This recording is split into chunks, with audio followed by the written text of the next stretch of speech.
If you're a driven, active person who wants to reach and pursue a higher quality life with some ambition, then guess what? This podcast is for you. This is the Driven Athlete Podcast. I heard something interesting recently from wise individuals that I like to listen to and get some content from, and different perspective reframes on things.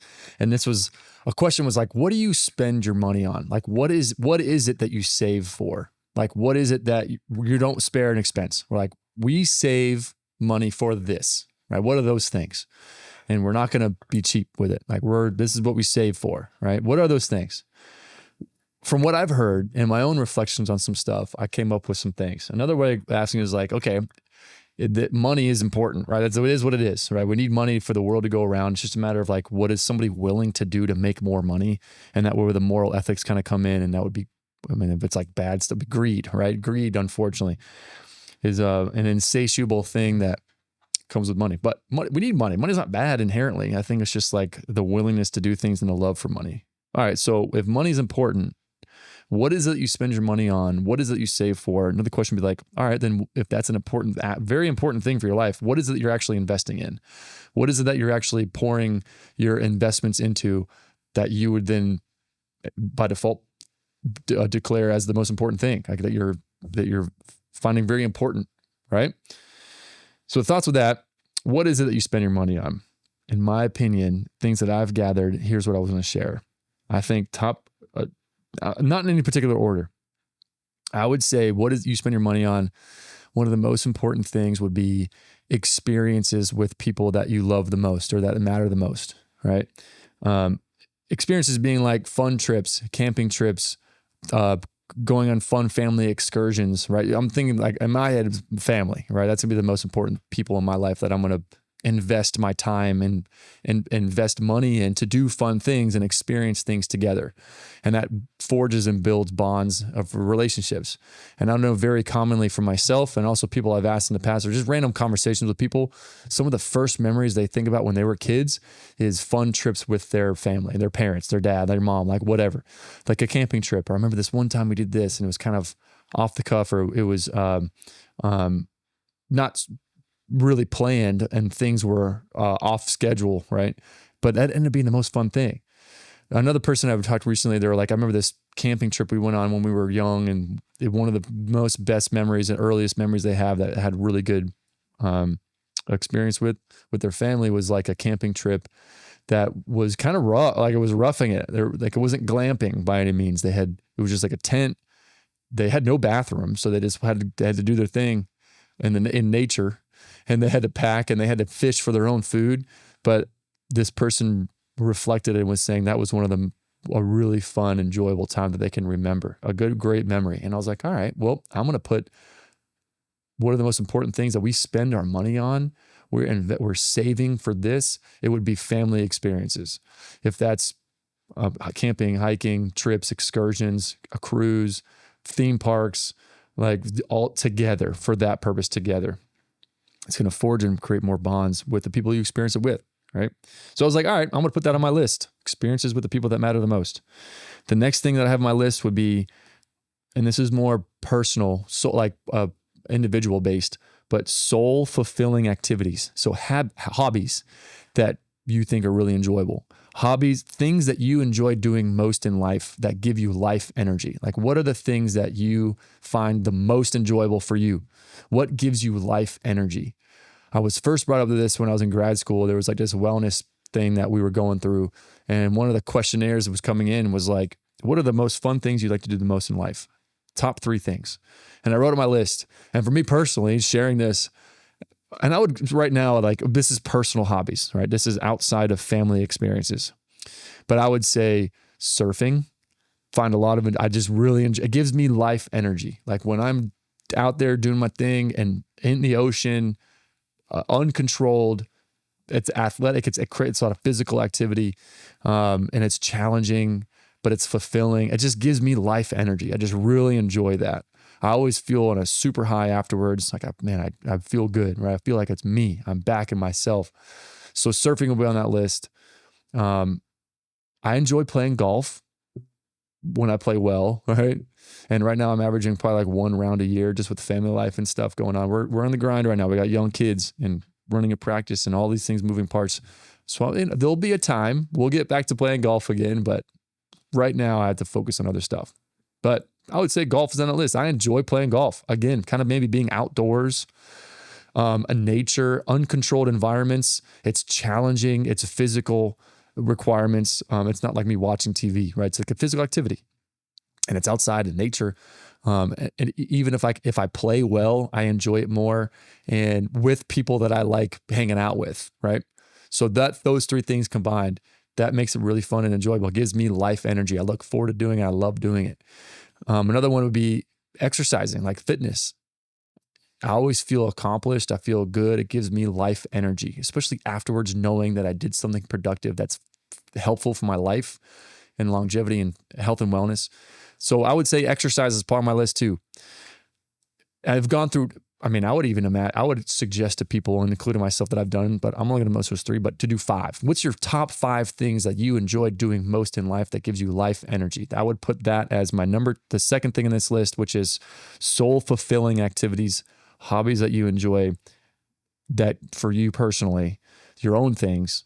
And if you include your people that you enjoy doing that with, I don't know if that would count as like the experiences with people. It's a separate thing on the list. The next thing on the list is a functional home, a good functional home in a good area, a good neighborhood. I would say that's something that I'm not going to spare an expense on, as in like, this is what we save for. We save so that we can have the money to pay for a functional, nice home. Here's the kicker, in my opinion. The home that facilitates a functional, family-centered environment. That's what I prioritize. This is me personally. I'm just sharing my own stuff, right? This is what I have on my list. A functional home for family that enables family-centered relationships for daily life. Daily life, family-centered relationships. I would say that's something that I have on my list that would not spare an expense. This is what we make money for. This is what we save for. This is what I'm going to invest the most valuable trading commodity, right? Physical trading commodity that we use to buy stuff. That's what I'm going to invest in, material-wise, is that. A functional home that enables family-centered relationships and fun activity, fun times, right? Where, this is my opinion, there's too big of a house that would facilitate that. And there's too little of a house that would facilitate that. I think there's a middle ground where it's like, what is the purpose of getting this house? Okay, the litmus test, the filter, the reason why we're getting this house is for a family-centered relationships, functional home that's going to enable and forge good relationships with the family. Imagine having a huge house where there's a west wing and a east wing and a third story, like whatever, in a basement. I'm like, man, that just creates maybe more separation. Or as an example, like, this is my opinion again, TV in a kid's room, that only is going to create isolation and separation. Where if there's like a center family room that everybody comes together, we have one kid doing homework, or spouse is reading a book over here, this one's over here coloring or doing crafts or whatever. We're all together. And then there's a family unit area for dinner, right? So it's just my opinion. So that's what I put on that list, as in, what do you not save? Like, what do you not spare an expense? And you're saving for money to spend on. What is it you spend on? A functional home. The next thing I would say on that list is quality food. When we can, when it's reasonable, quality sources of food. If it's organic, quality sources, right? Like farm-raised, non-cage raised chickens and eggs, grass-fed beef, just quality food, right? Like organic.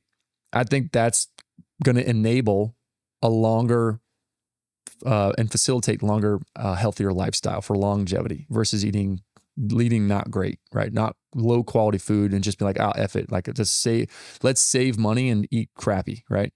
Like ramen noodles or something. I don't know if I can do that, but if it's a brand specifically, but just like microwavable noodles, I'll say that. Like, eating that consistently, Probably not great, but I'm not going to save money on food for home cooking and stuff like that. Same thing with eating out in restaurants. I wouldn't put that on a list. Occasionally, of course, you got to live. It's fun. That would be an experience that I would put on that list, right? It's like an experience with family or a spouse, right? Relationship, going to a nice dinner restaurant and having that experience. Put that in the experience category. And then the last one I have on my list is, and this was brought to me recently by a patient, talking to them, and I was like, man, I'm putting that on my list immediately. And it's so much so that I want to make a podcast about it. This particular person was saying, what do you not save money on?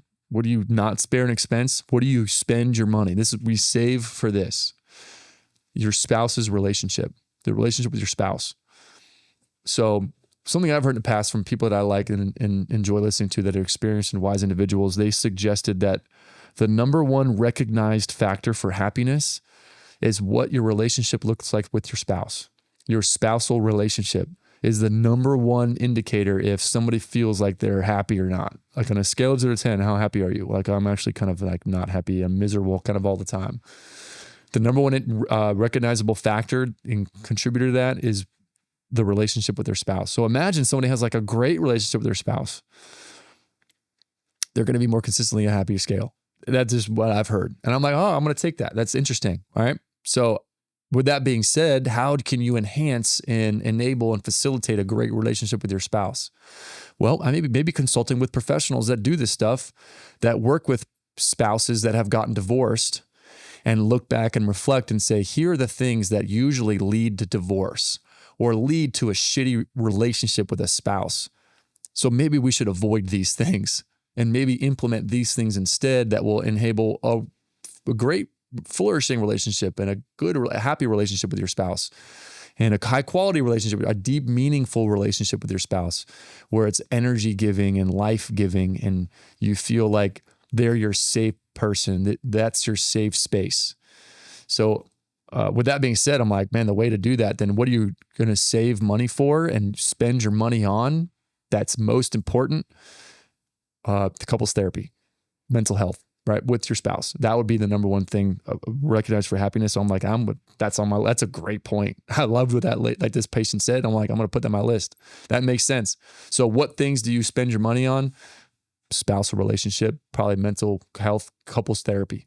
Not because it's bad. There's always stuff to work on. But imagine going once a month. Here's the question I asked my team. Imagine going once a month. A patient comes to see us for sports physio, and they get manual therapy, they get treatment, they get the tune-ups, corrective exercises to make sure all the joints and everything are moving well. Imagine if this patient comes to see you or me once a week for 52 weeks in a row for an entire year. Do you think that person would be moving and feeling better than if they weren't seeing you once a week? Oh my gosh, they'd be moving great, right? Like they'd be feeling amazing. Like the thought, if they're training and working out and stuff like that, like that's what the pros have. They have these guys and girls like myself travel with them and work on them every other day.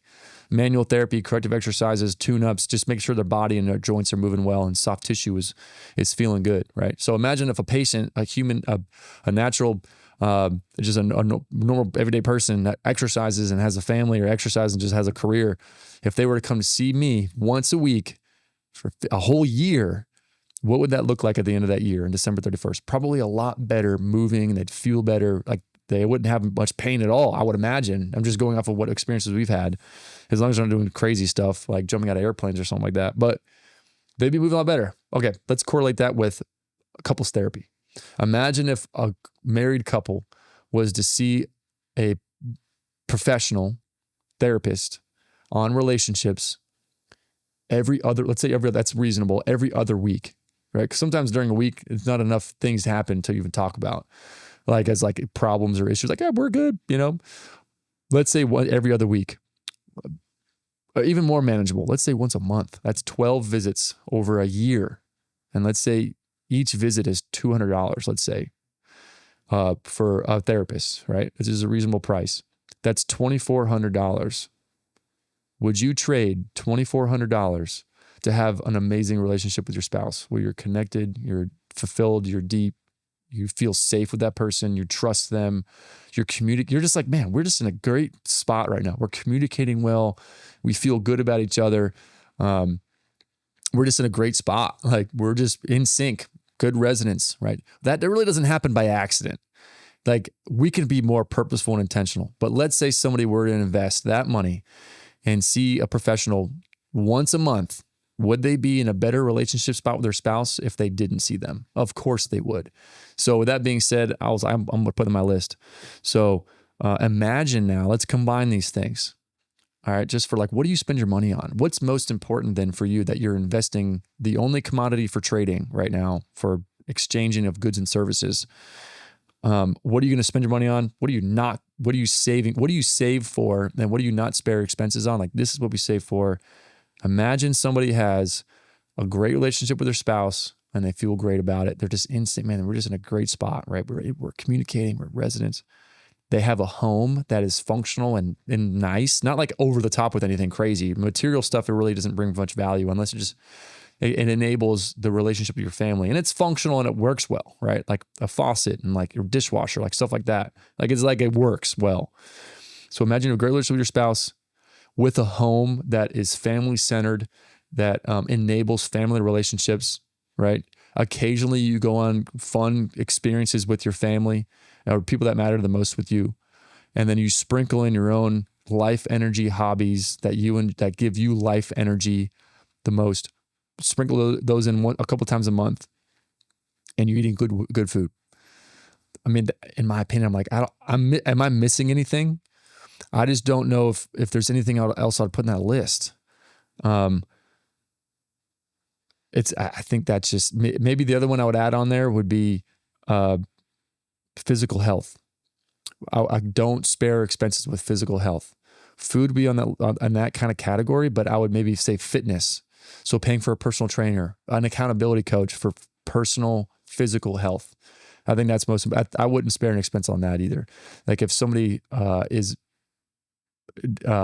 does well with coaching and accountability and checking in, and just like once a week, get a personal training session, and then you work out on your own a couple of days a week, and then you go back to the personal trainer. It's like a check-in, right? Because you know they're going to ask you, hey, did you work out? Did this stuff we talked about? And you work out with them. It's just it keeps you on the path. I wouldn't spare an expense on that either. But anyway, other than that, like, am I missing anything? I'm open to suggestions. But what is it you spend your money on that you don't spare an expense? This is what we save for. We're saving money so that we can spend it on this. I think this list is pretty comprehensive and pretty full encompassing. Experiences with people that matter the most, soul fulfilling activities like hobbies, a functional home that enables a relationship centered family daily life, quality food, shopping, and the relationship with your spouse. I'm open to suggestions, but I just think it's really important. I think it's just interesting to reflect on. The next question from there is, let's reflect on our own lives. The time, money, and effort we put in with the things that we do all the time, would that reflect analogous to this? Like, would that reflect that we're doing this? Or are we spending our money on other things that maybe wouldn't be the most important things to spend your money on? And just interesting to reflect on. All right. I just don't think money's important, like I said, but is it worth sparing your health and wellness and relationships and mental health and enjoyment of life just to acquire more money? Where the question I've heard before on a similar topic is, do you think if a magician, a wizard, let's say a wizard was to approach Warren Buffett, who's worth what, like $200 billion or something, like this is super wealthy, $100 billion, all right? And he's in his 80s. And he were to say, Warren, I'm a wizard and I can grant any wish. And what I'm going to do is I'm going to send you back to when you were 30 years old, healthy, youthful, all the joint pain that you have, all the systemic illness that you have. You're going to be immediately back to your healthy 30-year-old body and mental clarity. But I'm going to take all your wealth. Do you think he would say yes? Or be like, nope, I want to stay where I am at 85 years old, not in a healthy physical state like I was when I was 30. Not that he's not healthy, but I'm saying like 30 years old comparative. And I want to keep all my money. I'm very confident that he would probably say, take everything. I want to be 30 again. If that's the case, then that means that his physical health is more valuable than all of his wealth, all the money he has. It's worth more than $100 billion. All right, if that's the case, then are we actually prioritizing as if our health and our current state at a youthful status is our top priority? What is it that we're spending our time and money on then? Is it actually in line with these things? I think it's just really interesting. So I'm always trying to reflect on that. I just thought this was interesting. I wanted to bring it up in this podcast. Very similar question would be, all right, I'll give you $100 billion right now. But here's the kicker. You're not going to wake up tomorrow. Of course, I don't think anybody would say yes to that. How about this one? I'll give you $100 billion, but in 20 years, you're going to die. So you have 20 more years to live. Well, I guess it's been what age? Let's say someone's 30 years old. All right, I'll give you $100 billion. It's usually the grind. In 30s, usually it's the grind time. You're building and you're grinding. Young families, financially working to get more independent, like more free, right? Grinding, hustling. You're 30 years old. I'll give you $100 billion, but you're going to die at 50. I don't think anybody would say yes to that. I don't know. I wouldn't. It's just interesting to think about then. All right, let's reflect. Are our current actions and choices and prioritizations in line with what we're talking about right now? What maybe is the most important thing? Those are just reflections for today that I thought were cool and interesting that I wanted to bring up. This is my own and some of my own personal stuff. But I just think it's interesting. I try to reflect on that pretty consistently. And like, what is it that we're saving for? Why are we saving? It's important to save. Totally. You need rainy days and safety nets. For the sake of saving. So we have a huge nest egg, right? That's what no, can't spend. We need to save. Nope, we can't get organic. We have to save money. Nope, we can't go on this trip because we have to save. There's a time to save. I totally understand for a safety net, right? Of 6 months worth of expenses so that you're, if you have a safety net because rainy days happen or unforeseen things.